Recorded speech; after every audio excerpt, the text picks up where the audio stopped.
સવારે ઉઠે ત્યારે સ્માઇલ આપે. રડવાનું તો આવડતું જ નથી. ડૉક્ટર ઇન્જેક્શનમાં એમ દાંત કાઢે, એની મમ્મી એને તેડવામાં વાર લાગે, ઉપાડવામાં વાર લાગે, કામમાં હોય તો એમ કે એક મિનિટ હું આવું છું. એ બેઠું બેઠું જોયા રાખે, સ્માઇલ કરે, આવશે. એટલે ઘણા ઘરે મારી આવે છે, બેલ મારે ને પછી વાત જોઈએ, અમે ઘરમાંથી પ્લેન લઈને આપણે જઈએ, કમસે કમ ત્યાંથી ઘરે એમ કોઈ ડેલો ખોટવો પહોંચીએ તો વાર તો લાગે ને. ત્યાં સુધીમાં તો લડવડાની બોલાવી દીધી હોય. એ બાળકને સરસ ટ્રેન આપ્યું છે. એ પણ કીધું છે કે તારે મોબાઈલ વાપરવાનો નથી, 15 વર્ષ સુધી મોબાઈલ અડવાનો નથી. આવું એક દીકરી છે, 1 વર્ષની થઈ છે, એને મગજમાં એટલું બધું બેસી ગયું કે આપણે તો મોબાઈલ નહીં વાપરવાનો, પણ કોઈ મોબાઈલ જોતું હોય ને તેનો મોબાઈલ લઈને નાખી દેવાનો. એના મમ્મીને 4 રૂપિયા મોબાઈલ નાખી દીધા પહેલા મારે નીચે. એ દીકરી એ બેન મારા ઉજાગરનો જેનો વિડીયો સાંભળતા, એટલે એની ઘરે હું મળવા ગયો હતો. એ રમતી હતી, હું બોલતો નહોતો, ત્યાં સુધી શાંતિ હતી. પછી હું જેવો બોલ્યો ને એવો તરત જ ઉઠીને સીધી મારા ઘરમાં બેસી ગઈ. એટલે મેં મમ્મી કીધું કેમ? તો મને કે તમારા અવાજને ઓળખે છે, 9 મહિના હાંભળ્યો છે, એટલે ખબર છે કે આ માણસ, આ વ્યક્તિ પરિચિત છે. એ તરત જ મારા ઘરમાં બેસી ગઈ. તો આપણે રૂટીનની અંદર બાળકો કેવા હોવા જોઈએ, કેવા જોઈએ છે, એનું ગર્વ આપણે અત્યારે ગર્વ સંવાદ કરીએ છીએ. મોબાઈલ જોઈને જ બાળક જમે, આ નથી ભાવતું, મારે આ જ ખાવું છે, આવું ન થાય. તો એના માટે શું કરવું પડે? પ્રોગ્રામિંગ કરવું પડે. કેવું પ્રોગ્રામિંગ કરવું પડે? પરફેક્ટ પ્રોગ્રામિંગ કરવું પડે. જો તમે પરફેક્ટ પ્રોગ્રામિંગ કરો 9 મહિના સુધી, એટલે જેટલા મહિના અત્યારથી કરી દો તો ચાલે. 1 મહિનો કર્યું હોય ને કોઈ રિઝલ્ટ મળે છે. અને અત્યારથી જ બધું શીખવીને એટલે અમે કહીએ છીએ કે હવે પછીના જે બાળકો આવે છે ને એ ભગવાને iPhone 15 ફૂલ્લી લોડેડ અને ઓટો એની મેરેજ અપડેટ થયા રાખે. અમે તો બધા જૂના જમાના ડાયલવાળા ફોન છીએ, ચકેડાવાળા. આપણે માગી નંબર મેળવવો પડતો. મને યાદ છે જામનગર મારે ફોન કરવો હોય તો 1 કલાક હતી, ત્યારે માંડ ભાગવો હતો. આજે આંગળીના ટેરવે થઈ ગયું. અને હવે બધા બાળકો એટલા જ ઇન્ટેલિજન્ટ આવે છે, એ બાળકોને અત્યારથી જો તાલીમ આપો બેંકની અંદર, તમારે જેવું જોઈએ છે એવું બાળક શારીરિક, માનસિક, લાગણીથી, ઇન્ટેલિજન્સ, બુદ્ધિથી, મેં સરસ લગાડેલું છે, આપણે જોઈ લેજો, તો ફોટો પાડી દેજો કેવું બાળક, કઈ કઈ એમાં પાવર્સ જોઈએ છે. તો એ જે જ બહાર અને નીકળે ત્યારે એક ચિત્ર ખેંચી લેવું. અને આવું આપણે જાતે પણ બનાવી શકીએ આપણા ઘર માટે. ડ્રીમ ચાઇલ્ડ, એના માટે બાળકનો ફોટો, એની નીચે વ્યક્તિનો ફોટો, અને એની નીચે સજેશન વિવેકાનંદ, તો એની અંદર નીચે ગાંધીજી, સત્યગ્રહ. તો એવું તમે લખીને ચાર્ટ બનાવી શકો. અને આધુનિક લોકોને પણ લઈ શકો. અત્યારના જે હીરો છે એવા લોકોને પણ લઈ શકો. તેવું બનાવી દો, રોજ રિઝલ્ટ આવશે. પણ અત્યારે આપણે ગર્ભ સંવાદ કરવી લગભગ 4 થી 5 મિનિટ થશે. એ દરમિયાન પેટ પર હાથ રાખવાનો છે, બાકીના લોકો સાંભળશે. ચાલો, પેટ પર હાથ, આંખો બંધ, મન શાંત, વિચારો શાંત. Now relax, now relax, now relax. એ દિવ્ય આત્મા, તું અમને સારી રીતે સાંભળી રહ્યો છે, મારા અવાજને સરસ રીતે સાંભળી રહ્યો છે. અમે જે આપની સાથે જે વાત કરી રહ્યા છીએ એ વાત આપને સમજાઈ રહી છે. ચાલો આપણે એક સરસ વાત કરીએ. તું જ્યારે દુનિયામાં પ્રવેશ કરીશ, પૃથ્વીમાં પ્રવેશ કરીશ, ત્યારે સૌથી પહેલાં રુદન કરવું પડશે. એ રુદન કરી દઈશ, ત્યારબાદ કાયમ માટે હસતો ચહેરો રહેશે તારો. આપનો હસતો ચહેરો જોઈને બધા જ ખુશ થશે અને મારા એટલે કે તારા મમ્મીના, માતાના હૃદયમાં ખૂબ આનંદ થશે. જ્યારે સવારે ઉઠે છે ત્યારે આપના ચહેરા ઉપર સરસ સ્માઇલ છે, રમવાનું ચાલુ છે. મારી સામે, આપની સામે, મારી માતા સામે જુએ છે અને સરસ રીતે એની સાથે વાતચીત કરે છે, એની સાથે સંવાદ કરે છે. જે પણ કંઈ કામ હોય, જે પરિસ્થિતિ હોય, દરેક પરિસ્થિતિમાં આપણા ચહેરા ઉપર સરસ સ્માઇલ જળવાઈ રહ્યો છે. સરસ મધુર મીઠું સ્માઇલ ચહેરાઓ ઉપર કાયમ માટે જોવા મળી રહ્યું છે. યોગ્ય સમયે મોડા થયા પછી જ્યારે જમવાનું હોય ત્યારે ભોજન સમયે યોગ્ય સમયે બધા જમવા બેસતા હોય ત્યારે સરસ રીતે હાથ ધોઈ નખને અંદરથી બરોબર સાફ કરી કાપી હાથ ધોઈ વોશ કરી કપડાથી લૂછી પગ લૂછી અને થાળી પાસે યોગ્ય રીતે પરોઠી વાળીને કે ગોઠવાઈ જાય છે. ત્યાર પછી ભગવાનની પ્રાર્થના કરીએ છીએ, અનાજનો અન્ન દેવતાનો આભાર માનીએ છીએ, બનાવનારનો આભાર માનીએ છીએ. ત્યાર પછી બધાની સાથે જે થાળીમાં પીરસેલું છે એ બધું જ આપને ફાવી રહ્યું છે, ભાવી રહ્યું છે, ગમી રહ્યું છે. સરસ રીતે ખૂબ ચાવીને આપ આરોગી રહ્યા છો, જમી રહ્યા છો. નિરાતે એ દરમિયાન ટીવી પણ બંધ છે, મોબાઈલ તો જોવાનો જ નથી, એટલે મોબાઈલ તો છે જ નહીં, પણ ખૂબ શાંતિથી આરામથી ખોરાકનું સરસ રીતે પાચન કરી રહ્યા છો. જેટલું જરૂર છે એટલું આહાર લઈ રહ્યા છો થાળીમાં અને એટલો જ પૂરો કરી રહ્યા છો. સૌથી પહેલાં થાળીમાં થોડું લો છો, જરૂર પડે તો બીજું લો છો અને બધો જ ખોરાક સવારનો નાસ્તો, બપોરનું ભોજન અને સાંજનું ભોજન યોગ્ય રીતે કરો છો. સ્કૂલમાં જાઓ ત્યારે ટિફિનની અંદર લંચ બોક્સમાં જે આપવામાં આવે છે એ ખોરાક સરસ રીતે ઘરનો બનાવેલો ખોરાક બધાની સાથે એન્જોય કરીને સરસ રીતે આપ આરોગી રહ્યા છો. દર કલાકે યોગ્ય સમયે આપ પાણી પી રહ્યા છો. આખા દિવસમાં 2 લીટર 3 લીટર પાણી જોઈએ તો સરસ રીતે આપ પાણી પૂરું કરી રહ્યા છો, પી રહ્યા છો.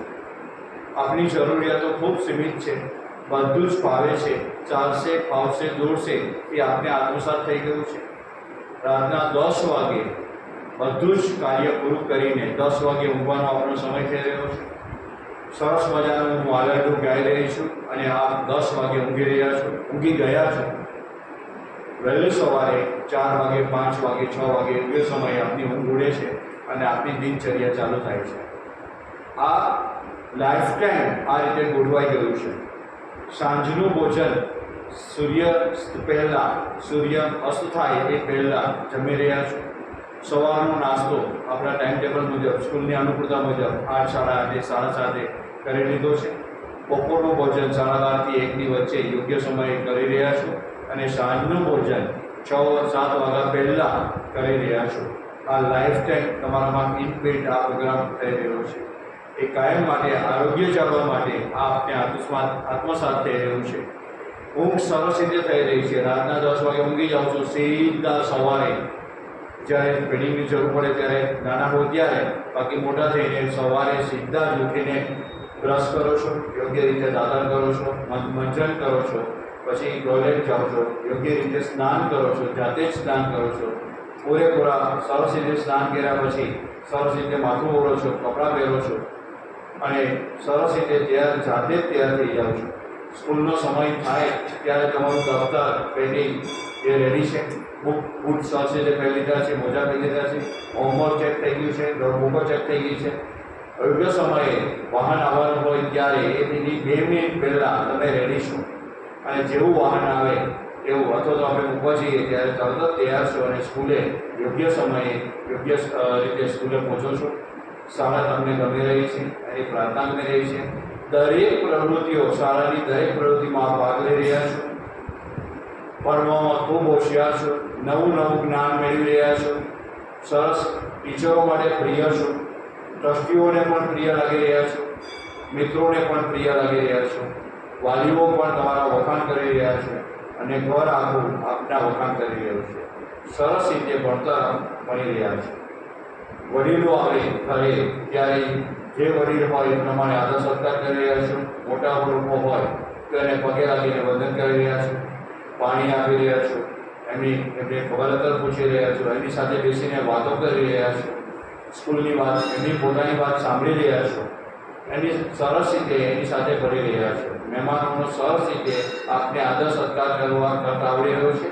મહેમાન ઘરમાં આવે ત્યારે હાથમાં સામાન હોય તો એ લઈ લો છો, સરસ રીતે મહેમાનને બેસાડો છો.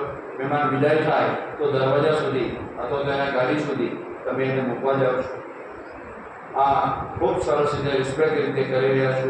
મહેમાન ગિફ્ટ આપે ત્યારે એ વિવેકપૂર્ણ રીતે આપણે ના પાડી રહ્યા છીએ અને આપણું જે કંઈ છે એનાથી આપણે સંતોષ થઈ રહ્યો છે.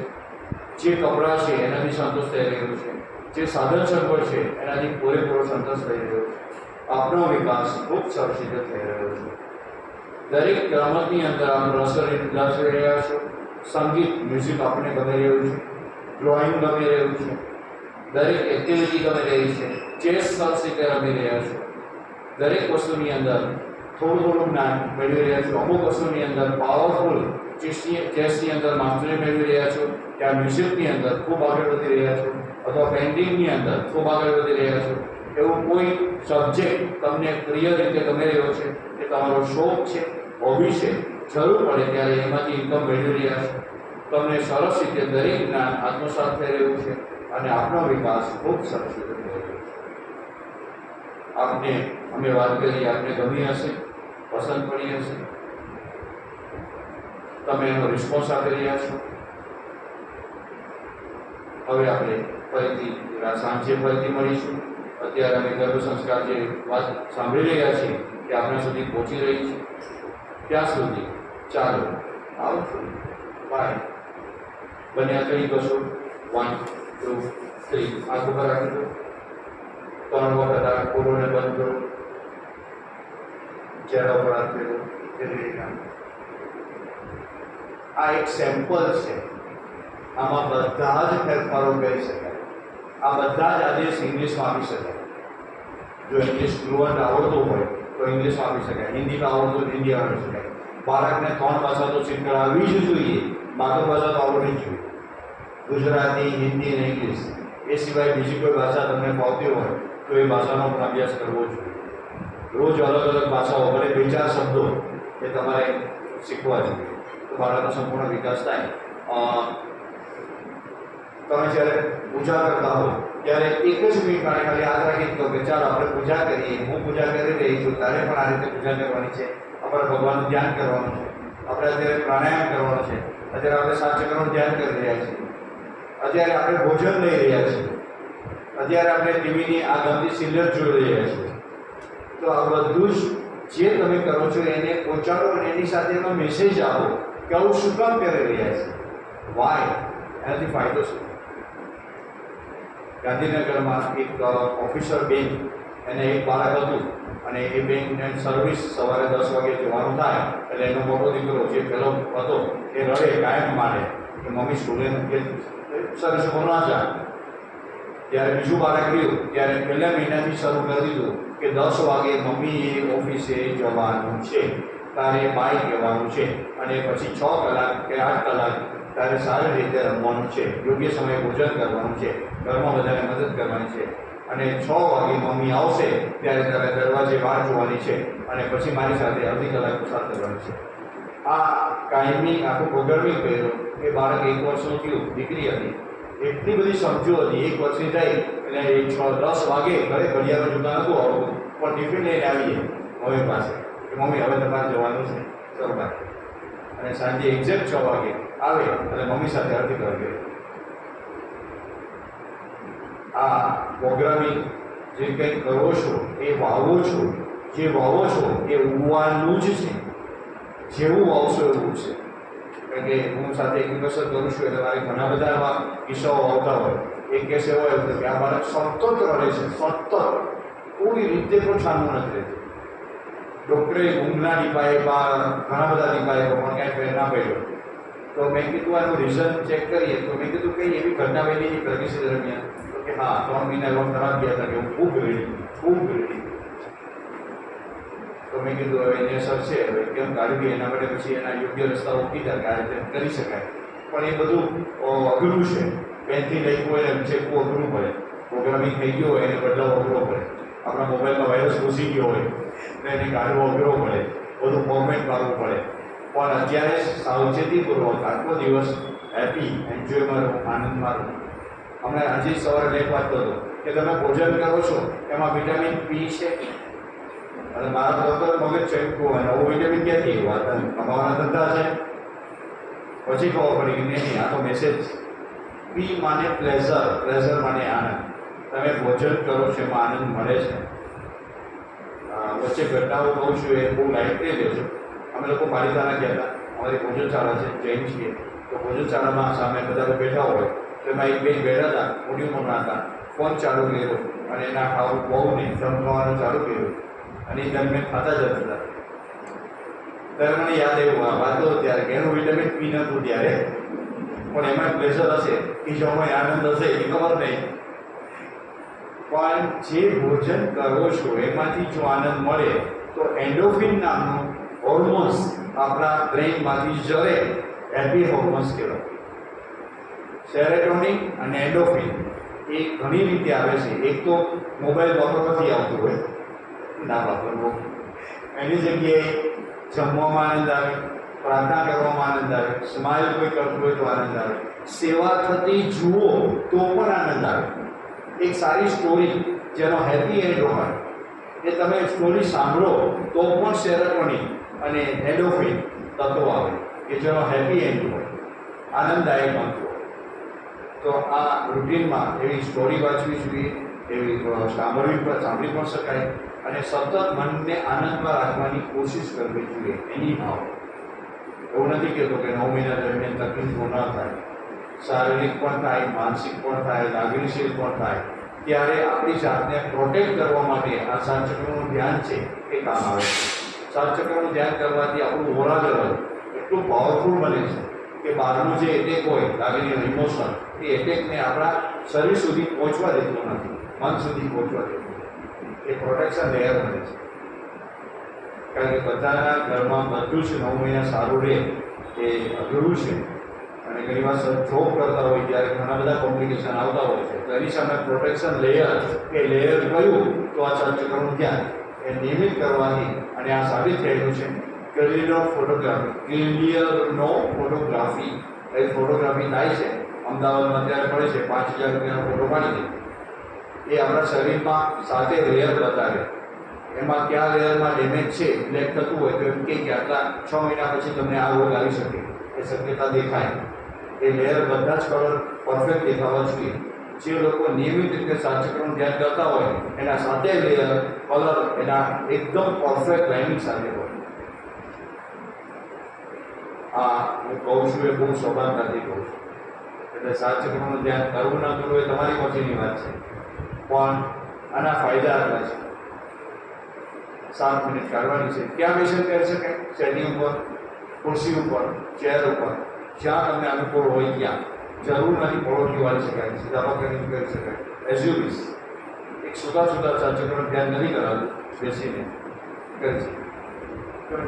એને ખુરશી પર બેસો તો નીચે પાથરવાનું ન રાખવું, અર્થિંગ ન થવું જોઈએ, જમીનને આપણા પગ અડકવા ન જોઈએ અને કરી શકાય. હવે સાતચક્રના ધ્યાનમાં કોઈ સવાલ હોય તો કયો, એની ક્વેશ્ચન? આશરે 9 વખત. આશરે 9 વખત. એટલે તમે એકવાર તમે 9 વખત બોલીને ઘડિયાળ જોઈ લો, 1 મિનિટ થવી જોઈએ. હવે 1 મિનિટમાં આપણે કઈ રીતે બોલીએ છીએ એની પર આધારિત છે. જો મશીન ગની જેમ ધડાધડ બોલીએ તો 24 વખત થાય, પણ નિરાતે બોલીએ તો લગભગ 7 થી 9 વખત. મારી એવરેજ 7 થી 9 છે. 9 મિનિટ 9 વખત બોલું તો લગભગ 1 મિનિટ 4 સેકન્ડ થાય. પણ એકવાર આપણે ટેસ્ટિંગ કરી દો, જોયું તો એ નહીં. શ્વાસ ન લો તો ચાલશે, ડીપ શ્વાસ ન લો તો ચાલશે, ઓટોમેટિક થઈ જશે. એ બ્રિધિંગ કરવાની જરૂર નથી, કારણ કે વચ્ચે વચ્ચે શ્વાસ લેવાશે. દાખલા તરીકે જો આ રીતે બોલ્યા લમ, પછી શ્વાસ લઈ લો, પણ કોન્સ્ટન્ટ બોલતા હો. કારણ કે હું એ કરું છું મારા જાત પર, મારો પર્પઝ જુદો છે એટલા માટે. તો હું એક સાથે એક જ શ્વાસે પૂરું કરું છું, કારણ કે એના પાછા ફાયદા જુદા છે. પણ આ મારા ચાલો કોઈ મારવાની, કારણ કે એ જી કઈ જગ્યાએ ઓમ. જો આ રીતે મારી દ્રષ્ટિએ આ રીતે બોલાય, પણ એમાં બધું ફ્લેક્સિબલ છે. તમને જે એમાં અલગ અલગ પ્રયોગ કરી શકાય, તમને જે ઉચ્ચારો એમાં ચેન્જ કરી શકો છો. આ રીતે બોલી શકાય. હું આ રીતે બોલું છું.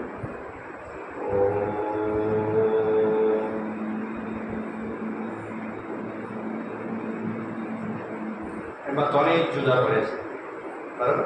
એ કરો તો વધારે સારું. બાકી તમને અનુકૂળ લાગે એમ ચેન્જ કરી શકાય. એમાં ડઝન્ટ મેટર. એમાં બહુ મહત્વ. અને હજી એક નવું અમે દઉં કે મોટેથી નહીં, મનમાં પણ કરી શકાય. એને માનસ ચાપ કહેવાય. જરૂર નથી મોઢેથી. ઘરમાં કોઈ સૂતું હોય તો એને ડિસ્ટર્બ ના થાય એના માટે આંખો બંધ કરીને મનમાં લમ બોલી શકાય, જે લમ આપણને સંભળાય બોલી શકે. અને હું ઘણી વાર એટલે કરતો હોઉં છું. હાજી છે જ નજીક, કારણ કે બિલકુલ નહીં. આમાં બધી ભૂલો માફ છે. આમાં બધી ભૂલો માફ છે. ઊંધા મીન્સ આગના ચક્રની જગ્યાએ બીજું મુદ્રા આવી ગઈ, ડઝન્ટ મેટર. બહુ મહત્વ બહુ જરૂરી નથી. આમાં કંઈ પણ ગડબડ થાય તો એનાથી કંઈ નુકસાન થશે નહીં. રેડી? આ આયુર્વેદિક દવા છે, બહુ હાનિકારક, ક્યાંય પણ નુકસાન કરતા નથી. એટલે બિંદાસ કરી શકાય, આમાં કોઈ નુકસાન થતું નથી. પણ એની એક મર્યાદા કહી દો, જે પ્રેગ્નન્ટ બહેનો માટે નહીં, પણ આપણે જે રૂટીનમાં હું અત્યારે કરું છું તો મને અમુક ચક્રો ગમી જાય છે. દાખલા તરીકે આગલા ચક્ર તેમ થાય કે હું 5 મિનિટ જાપ કરું, એ ના કરું. એનું બેલેન્સ રાખવું. 1 મિનિટ એટલે 1 જ મિનિટ, પછી સ્ટોપ થઈ જવાનું. કારણ કે ઘણીવાર ગમે એટલે વધારે કરવાની ઈચ્છા થાય તો ત્યારે ગુરુની હાજરી જરૂરી છે. પણ 3 મિનિટથી વધારે નહીં. હું અત્યારે 2 મિનિટ સુધી કરું છું, પણ 3 મિનિટ સુધી પહોંચતો નથી. દરેક ચક્ર ઉપર 2 મિનિટ બસ કાફી, ઘણું થઈ ગયું. એથી વધારે નહીં. કોઈ વખત મન ડિસ્ટર્બ હોય તો આ ન કરી શકાય નહીં, કરવું જ જોઈએ. મન ડિસ્ટર્બ હોય તો કરવું જ જોઈએ, તરત જ મન શાંત થઈ જશે.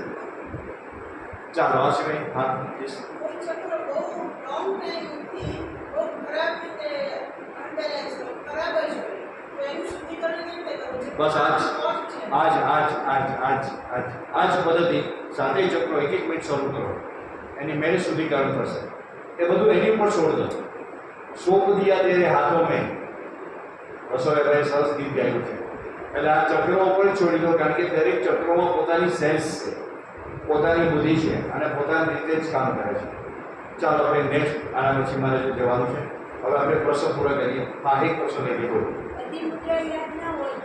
વિડીયો મારી વિડીયો જોશો એટલે બધી 2 દિવસ થશે, 2 કે 3 દિવસમાં યાદ રહી જશે. આપણે હજી 2 દિવસ મળવાના છીએ, બરાબર? અને મારી વિડીયો 7 મિનિટની જ છે, એમાં 1 મિનિટ જ છે. એની સાથે તમે લેશો તો ટાઈમિંગ ગોળવાઈ જશે, બરાબર? એમાં હું ઝડપથી બોલું છું, તમે ધીમો બોલી શકો. બધું છૂટ, આમાં બધું જ છૂટ. ભોજન લઈને ન કરી શકાય એટલી મર્યાદા છે. ખાધું હોય પેટ ભરીને તો નહીં. એટલે મને તો દૂધ પીધું હોય તો કરી શકાય, લાઈટ નાસ્તો કર્યો તો કરી શકાય, બરાબર છે?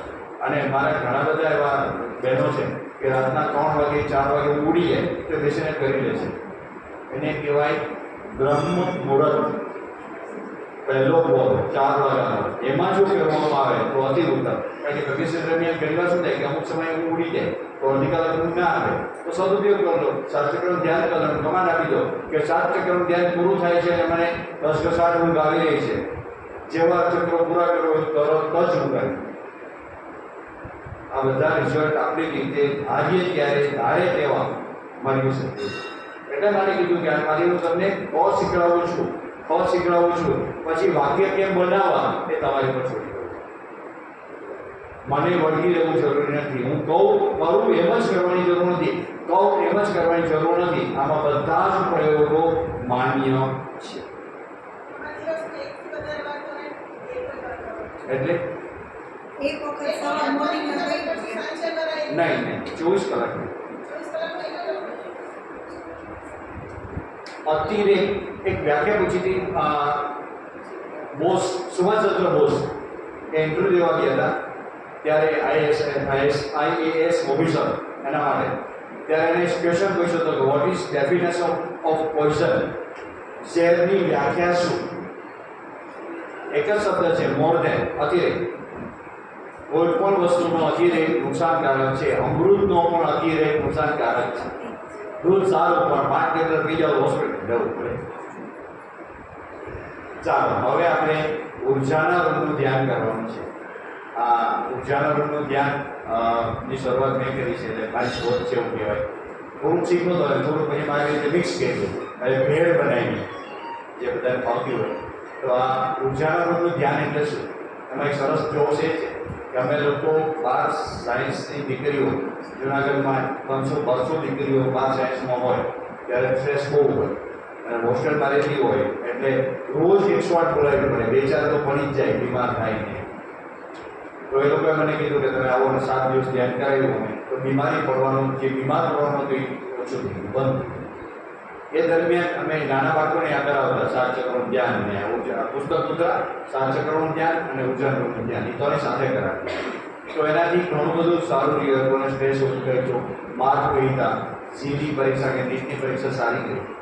પણ એક દીકરી 7મું ભણે એ મળવા આવી, મેડમને કે તમારો ઉર્જાનો રૂપ જોવો છે, તમારો ઉર્જાનો રૂપ જોવો છે. તો મેં એને સમજાવી કે ઉર્જાનો રૂપ ના દેખાડાય, એ ન વાસ્તવિકમાં નથી, નોટ રિયાલિટી. તો કે ના એવું ના કરો, મારે જોવો જ છે, તો શું કામ ના પાડો? મેં તો લઈ જા, આપણો ઉતારો છે ને એ રૂમ બતાવી દે. ગેસ્ટ રૂમ અમારો હતો એને બતાવી દે, ત્યારે સંતોષ થઈ ગયો, બહુ જોઈ લીધો. રિયલમાં ઉર્જાનો રૂમ એટલે શું? નોટ ફિઝિકલ રૂમ, આપણો બેડરૂમ કે આપણો રૂમ નહીં, આપણા બ્રેઇનની અંદર. બ્રેઇન એટલે નોટ મગજ, મન, માઇન્ડ, સબકોન્શિયસ માઇન્ડ ને કોન્શિયસ માઇન્ડ, જાગૃત માઇન્ડ ને અજાગૃત માઇન્ડ. તો સબકોન્શિયસ માઇન્ડની અંદર એક એવો રૂમ બનાવવાનો છે. આનું એક એક્ઝામ્પલ આપું. અત્યારે બધા સાંભળો છો, લગભગ બધા સાંભળો છો, પણ એમાં ક્યારેક વચ્ચે આપણે જાત્રા કરવા બી જઈએ છીએ. તો આપણે જઈએ છીએ, આપણે તો અહીંયા જ છીએ, આપણે જઈએ છીએ, એ જાય છે કોણ? આપણું મન. એ મનની અંદર ઉર્જાનો રૂમ બનાવી શકાય. આ ઉર્જાનો રૂમ આપણો પોતાનો પર્સનલ અને પ્રાઇવેટ હોય, કે જેમાં તમે ખાલી એક જ વર્ડ્સ બોલો, પાસવર્ડ. એ પાસવર્ડ નક્કી કરવાનો છે. એ પાસવર્ડ જેવો બોલો એવો ઉર્જાના રૂમમાં તમે ચાલ્યા જાઓ. માનો કે બહાર બહુ ઘૂંઘાટ થાય છે, જબરદસ્ત અવાજ છે, ડીજેનો અવાજ છે, શાંત થતો, તો આંખો બંધ કરીને ઉર્જાના રૂમમાં આવી જાઓ. બહાર ગમે એવી ઝળવળાટી પોતી હોય તમે સ્પર્શે નહીં, કારણ કે હું એનો ઉપયોગ કરું છું. અત્યારે તો ઉર્જાના રૂમનો મલ્ટીપર્પઝ ઉપયોગ કરું છું. મલ્ટીપર્પઝ એટલે મારી સામે પેશન્ટ આવ્યું હોય, એ પેશન્ટનું સોલ્યુશન ના મળતું હોય તો આંખો બંધ કરીને જઈ આવવાનું અને પૂછી આવવાનું. એટલે ત્યાં હોટલાઇન છે. હોટલાઇન એટલે આપણે ફોન ઉપાડીએ, બધાનો હોટલાઇન હોય છે, અહીંથી ફોન ઉપાડીને અમેરિકાના ફોન સીધો ફોન ઉપાડે અને હોટલાઇન કહેવાય. એટલે આપણે ફોન ઉપાડીએ ઉપર પરમ તત્વ જેને જે કંઈ નામ આપો એ વાત કરી શકે, કરે, અને આપણે પૂછીએ એનો જવાબ મળે. આ મારું પોતાનું છે, પણ તમે એના બધા ઉપયોગ કરી શકો છો. આપણે અત્યારે ઉર્જાના રૂમનું ધ્યાન કરવા માટે, કારણ કે ધ્યાન બહુ અઘરો શબ્દ છે ને બહુ અઘરો બનાવી દીધો છે. ધ્યાનમાં બેસવું ને આંખો બંધ કરવી ને આમ સ્થિર રહેવું ને હલવું લઈને આવું કરીએ ત્યારે એક જ વસ્તુ આવે, ઊંઘ ચડી જાય એવું. એટલે આ ધ્યાન એ સાચું હશે મને ખબર નથી, પણ હું જે માનું છું એ ધ્યાન શું? તો કે કોઈ પણ એક જ વાત ઉપર, કોઈ પણ એક વસ્તુ ઉપર તમને ગમતું ગીત છે, એ ગીત તમે એની સાથે એક વય થઈને ગાઓ ને તો એ ધ્યાન જ છે. જમવા બેસો ત્યારે જમવાના ખોરાકની સાથે તમે એક લઈ થઈ જાઓ, એના ટેસ્ટને માણો, એ પણ ધ્યાન છે. ઇવન નાવા જાઓ અને કપડું લઈ, હવે તો પ્રેગ્નન્સી દરમિયાન ના તમને ખાસ કહી દો, સાબુનો ઉપયોગ ન કરો, કોઈ પણ સોપ ના વાપરો, તો એની જગ્યાએ ક્યાંથી ના લો. તો આજે એક મેસેજ મૂકી દઈશ, એ પાવડર ઘરે બનાવી લેવો, સ્નાન બ્રશ પાવડર ઘરે બની જશે. એ પાવડર અને પાણીમાં મિક્સ કરી અને કપડું મોરી અને કપડાથી નાહી લેવું, અથવા તો ન બનાવવું હોય પાવડર તોય ચાલે. એક ભીનું ખાદીનું નેપકિન, જાડું નેપકિન, એને પાણીમાં બોળી દો અને એનાથી ઘસીને સ્નાન કરો એટલે બધી ડેડ સ્કિન નીકળી જશે. અત્યારે ઉનાળામાં સાબુનો ઉપયોગ કરવો જોઈએ નહીં, કારણ કે સાબુના કોણ એમાં ભરાઈ જાય એટલે પસીનો ના આવે તો ચામડીને રોગ થાય. અને બાળકને પણ એના જન્મ પછી એવું જોન્સન એન્ડ જોન્સન એની જગ્યાએ આપણો આ સ્નાન પાવડર એનાથી બાળકને નવડાવવું જોઈએ. કાલે આપણે લેશું બાળકને શું નવડાવવું, કેવી રીતે માલિશ કરવું, એ કાલે લેશું. હવે આપણે ઉર્જાના રૂમનું ધ્યાન કરવા માટે એક પાસવર્ડ નક્કી કરવાનો છે. પાસવર્ડ માને શબ્દ, એવો શબ્દ કે જે આપણને ગમતો હોય, જે આપણને પ્રિય હોય. ભગવાનનું નામ, પતિનું નામ, આપણું પોતાનું નામ. આ પાસવર્ડ બને ત્યાં સુધી પર્સનલ રાખો, શેર ના કરો. પછી એવું લાગે કે આ પાસવર્ડ આપણે બદલાવવો છે, જામતો નથી, તો બદલાવી શકાય, એમાં વાંધો નથી. પણ બને તો ન બદલાવો તો સારું, કારણ કે એક જ શબ્દ ઉપર તમે જ્યારે એની પર કેન્દ્રિત થાવ છો ત્યારે એ શબ્દમાં પણ શક્તિ આવે છે, ઉર્જા આવે છે, એનર્જી આવે છે. એટલા માટે આપણે ગમે ત્યારે ફોન કરીએ ત્યારે ઘણા લોકો ટેવ હોય છે, હેલો, મને ટેવ છે, પણ અમુક લોકોને ફોન કરીએ ને હેલો નહીં બોલે, જય શ્રી કૃષ્ણ, તો એનો પાસવર્ડ છે. એક શબ્દ નક્કી કરવો કે જે આપણા મનની અંદર આપણા રૂમ સુધી પહોંચવા માટેનો એક કોડ કે જે આપણે મોબાઈલને આપણે આપીએ. મોબાઈલમાં પણ હોય છે ને કોડિંગ. હવે મોબાઈલ તો પૂરો હોય છે પણ મોબાઈલમાં આપણે કોડ નાખીએ તો અંગૂઠાની છાપ મારીએ. પાસવર્ડ આ એક શબ્દ ત્યારે નક્કી કરવો. ચાલો નક્કી થઈ ગયો છે, હું માની લઉં છું. હવે તમારે શું કરવાનું છે? ફક્ત ને ફક્ત સાંભળવાનું છે. જે લોકો પાસે મોબાઈલ હોય, મારો છે એને થોડીક વાર માટે એવો બનાવી દે કે રિંગ ન વાગે.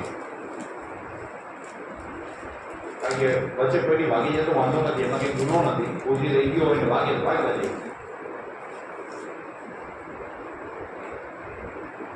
પછી પાછું પૂરું થાય એટલે મોબાઈલ ચાલુ કરી દેજો, નહીં તો ઘરના ટેન્શન રાખશે તારે. સ્વિચ ઓફ કર્યા પછી અથવા તો સાયલેન્ટ કર્યા પછી આપણે યાદ ના આવે તો સામેવાળા દોસ્ત ફોન કરે, ટેન્શનમાં રહે. સારું, ચાલો. ફક્ત ને ફક્ત સાંભળવાનું છે.